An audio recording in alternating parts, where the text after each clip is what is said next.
తల లేకుండా 18 నెలలు జీవించిన కోడి గురించి మీకు తెలుసా? 1940లో అమెరికాలో మైక్ అనే వ్యక్తికి సంబంధించిన కోడి తల లేకుండా 18 నెలలు జీవించింది. దానిని గొడ్డలితో దాదాపు నరికేశాడు. కానీ ముఖ్యంగా జూగులర్ సిర మరియు మెదడు కండరం చాలా వరకు చెక్కు చెదరకుండా ఉన్నాయి. దీనివల్ల శ్వాస తీసుకోవడం వంటి ముఖ్యమైన పనులకు తగినంత మెదడు పనితీరు మిగిలింది. ఇదొకటే కాకుండా థాయిలాండ్లో మార్చి 2018లో ఇలాంటి కేసు నమోదైంది. తమిళనాడు గవర్నమెంట్ అయితే 2 కొత్త రూల్స్ని, కొత్త లాస్ని అయితే ప్రవేశపెట్టింది, తీసుకొచ్చింది.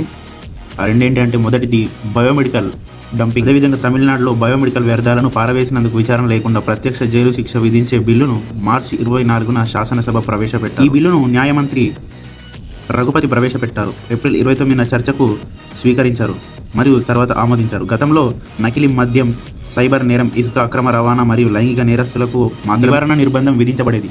ఇక నుండి బయోమెడికల్ వ్యర్థాలను డంప్ చేసే వారికి కూడా నివారణ నిర్బంధంలో ఉంది. ఈ బిల్లు ప్రకారం ఈ రాష్ట్రంలో బయోమెడికల్ వ్యర్థాలను అక్రమంగా పోగు చేసే లేదా పొరుగు రాష్ట్రాల నుండి తమిళనాడుకి వెళ్ళదు. ఇక తమిళనాడు తీసుకొచ్చిన రెండో బలవంతంగా అప్పు వసూలు చేసినందుకు 5 సంవత్సరాల జైలు శిక్ష.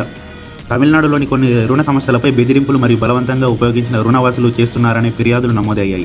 ఈ నేపథ్యంలో వ్యక్తులు మరియు స్వయం సహాయక సంఘాల నుండి సంస్థలు బలవంతంగా డబ్బు వసూలు చేయకుండా నిరోధించడానికి ఉప ముఖ్యమంత్రి ఉదయనిధి స్టాలిన్ ఏప్రిల్ 24న శాసనసభలో కొత్త సవరణ బిల్లును ప్రవేశపెట్టారు. సవరణ బిల్లును చదివిన డిప్యూటీ సీఎం స్టాలిన్ మాట్లాడుతూ, రుణ సంస్థ రుణగ్రహీత లేదా అతని కుటుంబం యొక్క ఆస్తిని బలవంతంగా చేయకూడదు, బెదిరించకూడదు, వేధించకూడదు లేదా స్వాధీనం చేసుకునేందుకు ఉల్లంఘించిన వారికి 5 సంవత్సరాల జైలు శిక్ష మరియు 5 లక్షల జరిమానా విధించబడుతుందని, బలవంతపు రుణ రికవరీ సమయంలో రుణగ్రహీత ఆత్మహత్య చేసుకుంటే రుణ సంస్థయే బాధ్యత వహించాలని ఈ రెండు కొత్త రూల్స్ వల్ల తమిళనాడు ప్రజలకి కొంత మటుకు మంచి విషయమే అని చెప్పుకోవాలి. ఈ 2 విషయాల గురించి మీరేమనుకుంటున్నారో కామెంట్ చేయండి. వీడియోని ఇస్తే లైక్ చేసి సబ్స్క్రైబ్ చేసుకోండి.